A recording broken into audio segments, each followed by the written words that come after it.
लीजिए सुनिए प्रेमचंद की लिखी कहानी वफा का खंजर।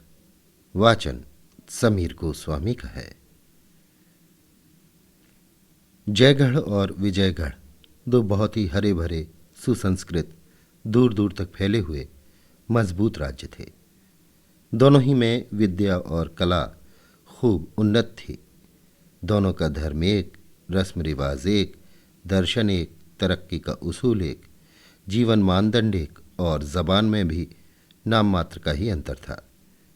जयगढ़ के कवियों की कविताओं पर विजयगढ़ वाले सर धुनते और विजयगढ़ी दार्शनिकों के विचार जयगढ़ के लिए धर्म की तरह थे। जयगढ़ी सुंदरियों से विजयगढ़ के घर बार रोशन होते थे और विजयगढ़ की देवियां जयगढ़ में पूजती थीं। तब भी दोनों राज्यों में ठनी ही रहती थी, बल्कि आपसी फूट और ईर्ष्या द्वेष का बाजार बुरी तरह गर्म रहता और दोनों ही हमेशा एक दूसरे के खिलाफ खंजर उठाए थे। जयगढ़ में अगर कोई देश को सुधार किया जाता तो विजयगढ़ में शोर मच जाता कि हमारी जिंदगी खतरे में है। इसी तरह विजयगढ़ में कोई व्यापारिक उन्नति दिखाई देती तो जयगढ़ में शोर मच जाता था। जयगढ़ अगर रेलवे की कोई नई शाख निकालता तो विजयगढ़ उसे अपने लिए काला सांप समझता, और विजयगढ़ में कोई नया जहाज तैयार होता तो जयगढ़ को वो खून पीने वाला घड़ियाल नजर आता था। अगर ये बदगुमानियां अनपढ़ या साधारण लोगों में पैदा होती तो एक बात थी। मज़े की बात ये थी कि ये राग द्वेष विद्या और जागृति, वैभव और प्रताप की धरती में पैदा होता था। अशिक्षा और जड़ता की जमीन उनके लिए ठीक न थी। खास सोच विचार और नियम व्यवस्था के उपजाऊ क्षेत्र में तो इस बीज का बढ़ना कल्पना की शक्ति को भी मात कर देता था। नन्हा सा बीज पलक मारते भर में ऊंचा पूरा दरख्त हो जाता था। कूचे और बाजारों में रोने पीटने की सदाएं गूंजने लगती। देश की समस्याओं में एक भूचाल सा आ जाता। अखबारों के दिल जलाने वाले शब्द राज्य में हलचल मचा देते। कहीं से आवाज आ जाती, जयगढ़, प्यारे जयगढ़ पवित्र के लिए ये कठिन परीक्षा का अवसर है। दुश्मन ने जो शिक्षा की व्यवस्था तैयार की है वो हमारे लिए मृत्यु का संदेश है। अब जरूरत, और बहुत सख्त जरूरत है कि हम हिम्मत बांधें और साबित कर दें कि जयगढ़, हमारे जयगढ़, इन हमलों से अपनी प्राण रक्षा कर सकता है। नहीं, उनका मुंहतोड़ जवाब दे सकता है। अगर हम इस वक्त न जागे तो जयगढ़, प्यारा जयगढ़, हस्ती के पर्दे से हमेशा के लिए मिट जाएगा और इतिहास भी उसे भुला देगा। दूसरी तरफ से आवाज आती, विजयगढ़ के बेखबर सोने वालों, हमारे मेहरबान पड़ोसियों ने अपने अखबारों की जबान बंद करने के लिए जो नए कायदे लागू किए हैं उन पर नाराजगी का इजहार करना हमारा फर्ज है। उनकी मंशा इसके सिवा और कुछ नहीं है कि वहाँ के मामलों से हमको बेखबर रखा जाए और इस अंधेरे के पर्दे में हमारे ऊपर धावे किए जाएं, हमारे गलों पर फेरने के लिए नए नए हथियार तैयार किए जाएं और आखिरकार हमारा नाम निशान मिटा दिया जाए। लेकिन हम अपने दोस्तों को जता देना अपना फर्ज समझते हैं कि अगर उन्हें शरारत के हथियारों की ईजाद के कमाल हैं तो हम भी उनकी काट करने में कमाल हैं। अगर शैतान उनका मददगार है तो हमको भी ईश्वर की सहायता प्राप्त है, और अगर अब तक हमारे दोस्तों को मालूम नहीं है तो अब होना चाहिए कि ईश्वर की सहायता हमेशा शैतान को दबा देती है। जयगढ़ बाकमाल कलावंतों का अखाड़ा था। शीरीबाई इस अखाड़े की सब्ज परी थी। उसकी कला की दूर दूर तक ख्याति थी। वो संगीत की रानी थी जिसकी ड्योढ़ी पर बड़े बड़े नामवर आकर सिर झुकाते थे। चारों तरफ विजय का डंका बजाकर उसने विजयगढ़ की ओर प्रस्थान किया, जिससे अब तक उसे अपनी प्रशंसा का करना मिला था। उसके आते ही विजयगढ़ में एक इंकलाब सा हो गया। राग द्वेष और अनुचित गर्व हवा से उड़ने वाली सूखी पत्तियों की तरह तितर बितर हो गए। सौंदर्य और राग के बाजार में धूल उड़ने लगी। थिएटरों और नृत्यशालाओं में वीरानी छा गई। ऐसा मालूम होता था जैसे सारी सृष्टि पर जादू छा गया है। शाम होते ही विजयगढ़ के धनी धोरी, जवान बूढ़े शीरीबाई की मजलिस की तरफ दौड़ते थे। सारा देश शीरी की भक्ति के नशे में डूब गया। विजयगढ़ के सचेत क्षेत्रों में देशवासियों के इस पागलपन से एक बेचैनी की हालत पैदा हुई। सिर्फ यही नहीं कि उनके देश की दौलत बर्बाद हो रही थी, बल्कि उनका राष्ट्रीय अभिमान और तेज भी धूल में मिल जाता था। जयगढ़ की एक मामूली नाचने वाली, चाहे वो कितनी ही मीठी अदाओं वाली क्यों न हो, विजयगढ़ के मनोरंजन का केंद्र बन जाए, ये बहुत बड़ा अन्याय था। आपस में मशवरे हुए और देश के पुरोहितों की तरफ से देश के मंत्रियों की सेवा में इस खास उद्देश्य से एक शिष्टमंडल उपस्थित हुआ। विजयगढ़ के आमोद प्रमोद के कर्ताओं की ओर से भी आवेदन पत्र पेश होने लगे। अखबारों ने राष्ट्रीय अपमान और दुर्भाग्य के तराने छेड़े। साधारण लोगों के हलकों में सवालों की बौछार होने लगी। यहाँ तक कि वजीर मजबूर हो गए। शीरीबाई के नाम शाही फरमान पहुंचा, चूंकि तुम्हारे रहने से देश में उपद्रव होने की आशंका है, इसलिए तुम फौरन विजयगढ़ से चली जाओ। मगर ये हुक्म अंतर्राष्ट्रीय संबंधों, आपसी इकरारनामे और सभ्यता के नियमों के सरासर खिलाफ था। जयगढ़ के राजदूत ने, जो विजयगढ़ में नियुक्त था, इस आदेश पर आपत्ति की और शीरीबाई ने आखिरकार उसको मानने से इनकार किया, क्योंकि इससे उसकी आज़ादी और खुददारी और उसके देश के अधिकारों और अभिमान पर चोट लगती थी। जयगढ़ के कूचे और बाजार खामोश थे, सैर की जगहें खाली, तफरीह और तमाशे बंद। शाही महल के लंबे चौड़े सहने और जनता के हरे भरे मैदानों में आदमियों की भीड़ थी, मगर उनकी ज़बानें बंद थीं और आंखें लाल। चेहरे का भाव कठोर और शुद्ध, त्योरियां चढ़ी हुई, माथे पर शिकन, उमड़ी हुई काली घटा थी, डरावनी, खामोश और बाढ़ को अपने दामन में छिपाए हुए। मगर आम लोगों में एक बड़ा हंगामा मचा हुआ था। कोई सुलह का हामी था, कोई लड़ाई की मांग करता था, कोई समझौते की सलाह देता था, कोई कहता था कि छानबीन करने के लिए कमीशन बैठाओ। मामला नाजुक था, मौका तंग, तो भी आपसी बहस, मुबाहसों, बदगुमानियों और एक दूसरे पर हमलों का बाजार गर्म था। आधी रात गुजर गई, मगर कोई फैसला ना हो सका। पूंजी की संगठित शक्ति, उसकी पहुंच और रौब-दाब फैसले की जबान बंद किए हुए थे। 3 पहर रात जा चुकी थी। हवा नींद से मतवाली होकर अंगड़ाइयां ले रही थी और दरख्तों की आंख झपकती थी। आकाश के दीपक भी झलमलाने लगे थे। दरबारी कभी दीवारों की तरफ ताकते थे, कभी छत की तरफ, लेकिन कोई उपाय न सूझता था। अचानक बाहर से आवाज आई, युद्ध युद्ध। सारा शहर इस बुलंद नारे से गूंज उठा। दीवारों ने अपनी खामोश जबान से जवाब दिया, युद्ध युद्ध। यह दृष्ट से आने वाली एक पुकार थी, जिसने उस ठहराव में हरकत पैदा कर दी। अब ठहरी हुई चीज़ों में खलबली सी मच गई। दरबारी गोया गफलत की नींद से चौंक पड़े, जैसे कोई भूली हुई बात याद आती ही उछल पड़े। युद्ध मंत्री सैयद अस्करी ने फरमाया, क्या अब भी लोगों को लड़ाई का ऐलान करने में हिचकिचाहट है? आम लोगों की जबान खुदा का हुक्म और उसकी पुकार अभी आपके कानों में आई। उसको पूरा करना हमारा फर्ज है। हमने आज इस लंबी बैठक में ये साबित किया है कि हम जबान के धनी हैं, पर जबान तलवार है, ढाल नहीं। हमें इस वक्त ढाल की ज़रूरत है। आइए हम अपने सीनों को ढाल बना लें और साबित कर दें कि हम में अभी वो जौहर बाकी है जिसने हमारे बुज़ुर्गों का नाम रोशन किया। कौमी गैरत ज़िंदगी की रूह है। वो नफ़े और नुकसान से ऊपर है। वो हुंडी और रोकड़, वसूल और बाकी, तेज़ी और मंदी की पाबंदियों से आज़ाद है। सारी खानों की छिपी हुई दौलत, सारी दुनिया की मंडियाँ, सारी दुनिया के उद्योग धंधे उसके पासंग हैं। उसे बचाइए, वरना आपका सारा निज़ाम तितर बितर हो जाएगा, शीरजा बिखर जाएगा, आप मिट जाएंगे। पैसे वालों से हमारा सवाल है कि अब भी आपको जंग के मामले में हिचकिचाहट है? बाहर से सैकड़ों की आवाज़ें आईं, जंग जंग। एक सेठ साहब ने फरमाया, आप जंग के लिए तैयार हैं?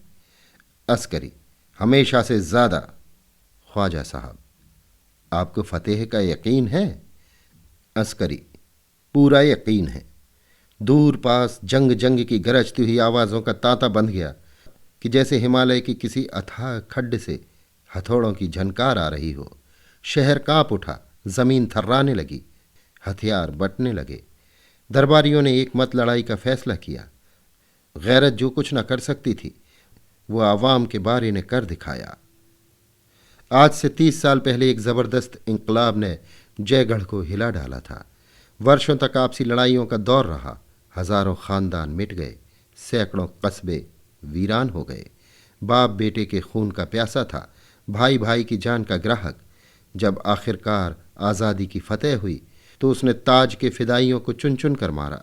मुल्क के कैद खाने देशभक्तों से भर उठे। उन्हीं जाबाजों में एक मिर्जा मंसूर भी था। उसे कन्नौज के किले में कैद किया गया, जिसके 3 तरफ ऊंची दीवारें थीं और एक तरफ गंगा नदी। मंसूर को सारे दिन हथौड़े चलाने पड़ते। सिर्फ शाम को आध घंटे के लिए नमाज की छुट्टी मिलती थी। उस वक्त मंसूर गंगा किनारे आ बैठता और देश भाइयों की हालत पर रोता। वो सारी राष्ट्रीय और सामाजिक व्यवस्था जो उसके विचार में राष्ट्रीयता का आवश्यक अंग थी, इस हंगामे की बाढ़ में नष्ट हो रही थी। वो एक ठंडी आह भरकर कहता, जयगढ़, अब तेरा खुदा ही रखवाला है।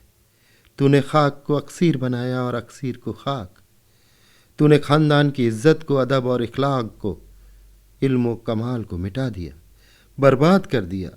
अब तेरी बागडोर तेरे हाथ में नहीं है। चरवाहे तेरे रखवाले और बनिए तेरे दरबारी हैं। मगर देख लेना, ये हवा है और चरवाहे और साहूकार एक दिन तुझे खून के आंसू रुलाएंगे। धन और वैभव अपना ढंग न छोड़ेगा, हुकूमत अपना रंग न बदलेगी। लोग चाहे जाएं, लेकिन निज़ाम वही रहेगा।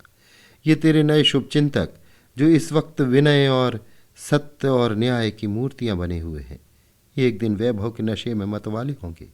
उनकी शक्तियां ताज की शक्तियों से कहीं ज़्यादा सख्त होंगी और उनके जुल्म कहीं इससे ज़्यादा तेज। इन्हीं ख्यालों में डूबे हुए मंसूर को अपने वतन की याद आ जाती। घर का नक्शा आंखों के सामने खिंच जाता।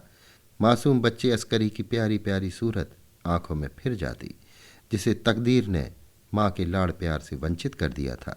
तब मंसूर एक ठंडी आह भरकर खड़ा होता और अपने बेटे से मिलने की पागल इच्छा में उसका जी चाहता कि गंगा में कूदकर पार निकल जाऊं। धीरे धीरे इस इच्छा ने इरादे की सूरत अख्तियार की। गंगा उमड़ी हुई थी, ओर छोर का कहीं पता न था। तेज और गरजती हुई लहरें दौड़ते हुए पहाड़ों के समान थी। पाट देखकर सर में चक्कर सा आ जाता था। मंसूर ने सोचा, नहीं, उतरने दूं। लेकिन नदी उतरने के बदले भयानक रोग की तरह बढ़ती जाती थी, यहाँ तक कि मंसूर को फिर धीरज न रहा। एक दिन वो रात को उठा और उस पुरशोर लहरों से भरे हुए अंधेरे में कूद पड़ा। मंसूर सारी रात लहरों के साथ लड़ता भिड़ता रहा, जैसे कोई नन्ही सी चिड़िया तूफान में थपेड़े खा रही हो। कभी उसकी गोद में छिपा हुआ, कभी एक रेले में 10 कदम आगे, कभी एक धक्के में 10 कदम पीछे। जिंदगी की लिखावट की जिंदा मिसाल। जब वो नदी के पार हुआ तो एक बेजान लाश था। सिर्फ सांस बाकी थी और सांस के साथ मिलने की इच्छा। इसके तीसरे दिन मंसूर विजयगढ़ जा पहुंचा। एक गोद में अस्करी था और दूसरे हाथ में गरीबी का छोटा सा एक बुकचा। वहां उसने अपना नाम मिर्ज़ा जलाल बताया। हुलिया भी बदल लिया था। हट्टा कट्टा सजीला जवान था। चेहरे पर शराफत और कुलीनता की कांति झलकती थी। नौकरी के लिए किसी और सिफारिश की ज़रूरत न थी। सिपाहियों में दाखिल हो गया और 5 ही साल में अपनी खिदमतों और भरोसे की बदौलत मंदौर के सरहदी पहाड़ी किले का सूबेदार बना दिया गया। लेकिन मिर्ज़ा जलाल को वतन की याद हमेशा सताया करती। वह अस्करी को गोद में ले लेता और कोट पर चढ़कर उसे जयगढ़ की वो मुस्कुराती हुई चारागाहें और मतवाले झरने और सुथरी बस्तियां दिखाता, जिनके कंगूरे किले से नजर आते। उस वक्त बेअख्तियार उसके जिगर से सर्द आह निकल जाती और आंखें डबडबा आती। वो अस्करी को गले लगा लेता और कहता, बेटा, वो तुम्हारा देश है, वही तुम्हारा और तुम्हारे बुजुर्गों का घोंसला है। तुमसे हो सके तो उसके एक कोने में बैठे हुए अपनी उम्र ख़त्म कर देना, मगर उसकी आन में कभी बट्टा न लगाना। कभी उससे दया मत करना, क्योंकि तुम उसी की मिट्टी और पानी से पैदा हुए हो और तुम्हारे बुजुर्गों की पाक रूहें अब भी वहाँ मंडला रही हैं। इस तरह बचपने से ही अस्करी के दिल में देश की सेवा और प्रेम अंकित हो गया था। वो जवान हुआ तो जयगढ़ पर जान देता था। उसकी शान शौकत पर निसार, उसकी रौब-दाब की माला जपने वाला, उसकी बेहतरी को आगे बढ़ाने के लिए हर वक्त तैयार, उसके झंडे को नई अछूती धरती में गाड़ने का इच्छुक। 20 साल का सजीला जवान था। इरादा मजबूत, हौसले बुलंद, हिम्मत बड़ी, फौलादी जिस्म, आकर जयगढ़ की फौज में दाखिल हो गया और इस वक्त जयगढ़ की फौज का चमकता सूरज बन गया था। जयगढ़ ने अल्टीमेटम दे दिया, अगर 24 घंटों के अंदर शीरी बाई जयगढ़ न पहुंची तो उसकी आगबानी के लिए जयगढ़ की फौज रवाना होगी। विजयगढ़ ने जवाब दिया, जयगढ़ की फौज आए, हम उसकी आगवानी के लिए हाजिर हैं। शीरी बाई जब तक यहाँ की अदालत से हुक्म उदूली की सजा न पाले वो रिहा नहीं हो सकती और जयगढ़ को हमारे अंदरूनी मामले में दखल देने का कोई हक नहीं। अस्करी ने मुंह मांगी मुराद पाई। खुफिया तौर पर एक दूत मिर्ज़ा जलाल के पास रवाना किया और ख़त में लिखा, आज विजयगढ़ से हमारी जंग छिड़ गई। अब खुदा ने चाहा तो दुनिया जयगढ़ की तलवार का लोहा मान जाएगी। मंसूर का बेटा अस्करी फतेह के दरबार का एक अदना दरबारी बन सकेगा और शायद मेरी वो दिली तमन्ना भी पूरी हो जाए जो हमेशा मेरी रूह को तड़पाया करती है। शायद मैं मिर्ज़ा मंसूर को फिर जयगढ़ की रियासत में एक ऊंची जगह पर बैठे देख सकूं। हम मंदौर में न बोलेंगे और आप भी हमें न छेड़िएगा, लेकिन अगर खुदा न खास्ता कोई मुसीबत आ ही पड़े तो आप मेरी ये मुहर जिस सिपाही या अफसर को दिखा देंगे वो आपकी इज्जत करेगा और आपको मेरे कैंप में पहुंचा देगा। मुझे यकीन है कि अगर ज़रूरत पड़े तो उस जयगढ़ के लिए जो आपके लिए इतना प्यारा है और उस अस्करी की खातिर जो आपके जिगर का टुकड़ा है, आप थोड़ी सी तकलीफ से, मुमकिन है वो रूहानी तकलीफ हो, दरेग न फरमाएंगे। इसके तीसरे दिन जयगढ़ की फौज ने विजयगढ़ पर हमला किया और मंदौर से 5 मील के फासले पर दोनों फौजों का मुकाबला हुआ। विजयगढ़ को अपने हवाई जहाज़ों, जहरीले गड्ढों और दूर तक मार करने वाली तोपों का घमंड था। जयगढ़ को अपनी फौज की बहादुरी, जीवट, समझदारी और बुद्धि का था। जयगढ़ की फौज नियम और अनुशासन की गुलाम थी। जयगढ़ वाले जिम्मेदारी और तमीज़ के कायल। 1 महीने तक दिन रात मार काट के मार के होते रहे। हमेशा आग और गोलों और जहरीली हवाओं का तूफान उठा रहता। इंसान थक जाता था पर कलें अथक थी। जयगढ़ियों के हौसले पस्त हो गए, बार बार हार पर हार खाई। अस्करी को मालूम हुआ कि जिम्मेदारी फतेह में चाहे करिश्मे कर दिखाए पर शिकस्त में मैदान हुक्म की पाबंदी ही के साथ रहता है। जयगढ़ के अखबारों ने हमले शुरू किए। अस्करी सारी कौम की लानत मलामत का निशाना बन गया। वही अस्करी जिस पर जयगढ़ फिदा होता था सबकी नज़रों का कांटा हो गया। अनाथ बच्चों के आंसू, विधवाओं की आहें, घायलों की चीख पुकार, व्यापारियों की तबाही, राष्ट्र का अपमान, इन सब का कारण वही एक व्यक्ति अस्करी था। कौम की अगुवाई, सोने की राज सिंहासन भले ही हो पर फूलों की सेज वो हरगिज नहीं। जब जयगढ़ की जान बचने की इसके सिवा और कोई सूरत न थी कि किसी तरह विरोधी सेना का संबंध मंदौर के किले से काट दिया जाए, जो लड़ाई और रसद के सामान और यातायात के साधनों का केंद्र था। लड़ाई कठिन थी, बहुत खतरनाक, सफलता की आशा बहुत कम, असफलता की आशा जी पर भारी। कामयाबी अगर सूखे धान का पानी थी तो नाकामी उसकी आग, मगर छुटकारे की और कोई दूसरी तस्वीर न थी। अस्करी ने मिर्ज़ा जलाल को लिखा, प्यारे अब्बा जान, अपने पिछले ख़त में मैंने जिस ज़रूरत का इशारा किया था बदकिस्मती से वो ज़रूरत आ पड़ी।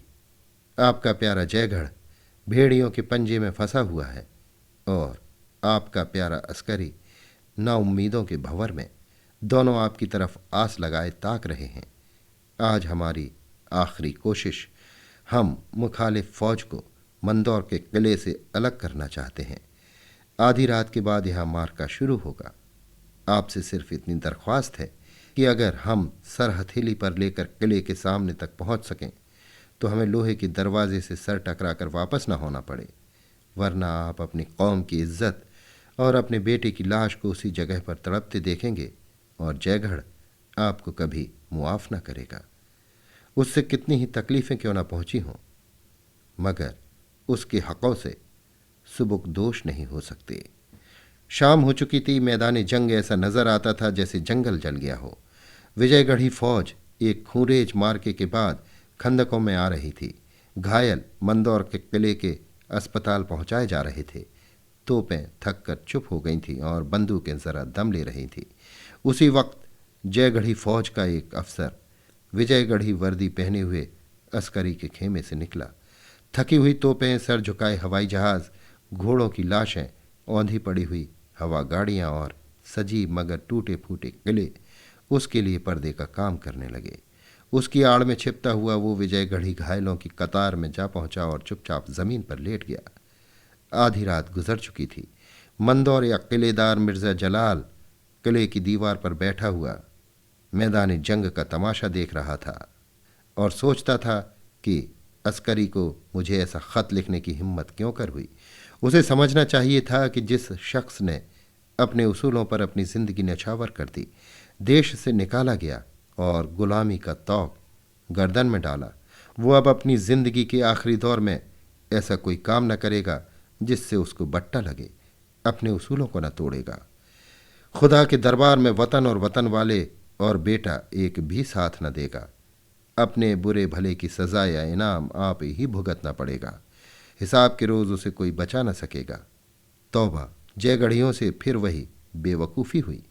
खामोखां गोलेबारी से दुश्मनों को खबर देने की क्या ज़रूरत थी। अब इधर से भी जवाब दिया जाएगा और हजारों जानें जाया होंगी। रात के अचानक हमले के माने तो ये है कि दुश्मन सर पर आ जाए और कान खबर न हो, चौतरफा खलबली पड़ जाए। माना कि मौजूद हालत में अपनी हरकतों को पोशीदा रखना शायद मुश्किल है, इसका इलाज अंधेरे के खंदक से करना चाहिए था, मगर आज शायद उनकी गोलेबारी मामूल से ज़्यादा तेज़ है। विजयगढ़ की कतारों और तमाम मोर्चे बंदियों को चीर कर बज़ाहिर उनका यहाँ तक आना तो मुहाल मालूम होता था, लेकिन अगर मान लो आ ही जाए तो मुझे क्या करना चाहिए? इस मामले को तय क्यों ना कर लूं? खूब, इसमें तय करने की बात ही क्या है? मेरा रास्ता साफ है। मैं विजयगढ़ का नमक खाता हूं। जब मैं बेघरबार, परेशान और अपने देश से निकला हुआ था तो विजयगढ़ ने मुझे अपने दामन में पनाह दी और मेरी खिदमतों का मुनासिब लिहाज किया। उसकी बदौलत 30 साल तक मेरी जिंदगी नेक नामी और इज्जत से गुजरी। उसे दगा करना हद दर्जे की नमक हरामी है, ऐसा गुनाह जिसकी कोई सज़ा नहीं। वो ऊपर शोर हो रहा है, हवाई जहाज़ होंगे, वो गोला गिरा, मगर खैरियत हुई, नीचे कोई नहीं था। मगर क्या दगा हर एक हालत में गुनाह है? ऐसी हालतें भी तो हैं जब दगा वफा से भी ज़्यादा अच्छी हो जाती है। अपनी कौम के दुश्मन से दगा करना क्या गुनाह है? कितने ही काम जो जाति हैसियत से ऐसे होते हैं कि उन्हें माफ़ नहीं किया जा सकता, कौमी हैसियत से नेक काम हो जाते हैं। वही बेगुनाह का खून जो जाति हैसियत से सख्त सज़ा के काबिल है, मजहबी हैसियत से शहादत का दर्जा पा जाता है और कौमी हैसियत से देश प्रेम का। कितनी बेरहमियाँ और जुल्म, कितनी दगाएं और चालबाजियाँ कौमी और मजहबी नुक्ते निगाह से सिर्फ ठीक ही नहीं, फ़र्ज़ों में दाखिल हो जाती हैं। हाल की यूरोप की बड़ी लड़ाई में इसकी कितनी ही मिसालें मिल सकती हैं। दुनिया का इतिहास ऐसी दगाओं से भरा पड़ा है। इस नए दौर में भले और बुरे का ज़ाती एहसास कौमी मसलहत के सामने कोई हकीकत नहीं रखता। कौमियत ने ज़ात को मिटा दिया है। मुमकिन है यही खुदा की मंशा हो और उसके दरबार में भी हमारे कारनामे कौम की कसौटी ही पर परखे जाएं। ये मसला इतना आसान नहीं है जितना मैं समझता था। फिर आसमान में शोर हुआ, इतना, मगर शायद ये इधर के हवाई जहाज़ हैं। जयगढ़ वाले बड़े दमखम से लड़ रहे हैं, इधर वाले दबते नजर आते हैं। आज ये यकीनन मैदान उन्हीं के हाथ में रहेगा। जान पर खेले हुए हैं। जयगढ़ी वीरों की बहादुरी मायूसी ही में खूब खलती है, उनकी हार जीत से भी ज़्यादा शानदार होती है। बेशक अस्करी दांव पेंच का उस्ताद है। किस खूबसूरती से अपनी फौज का रुख किले के दरवाजे की तरफ फेर दिया, मगर सख्त गलती कर रहे हैं। अपने हाथों अपनी कब्र खोद रहे हैं। सामने का मैदान दुश्मन के लिए खाली किए देते हैं। वो चाहे तो बिना रोक टोक आगे बढ़ सकता है और सुबह तक जयगढ़ की ज़मीन में दाखिल हो सकता है। जयगढ़ियों के लिए वापसी या तो गैर मुमकिन है या निहायत ख़तरनाक। किले का दरवाज़ा बहुत मजबूत है। दीवारों की संधियों से उन पर बेशुमार बंदूकों के निशाने पड़ेंगे। उनका इस आग में 1 घंटा भी ठहरना मुमकिन नहीं। क्या इतने देशवासियों की जानें सिर्फ एक उसूल पर, सिर्फ हिजाब के दिन के डर पर, अपने इखलाकी एहसान पर कुर्बान कर दूं? और महज जाने ही क्यों?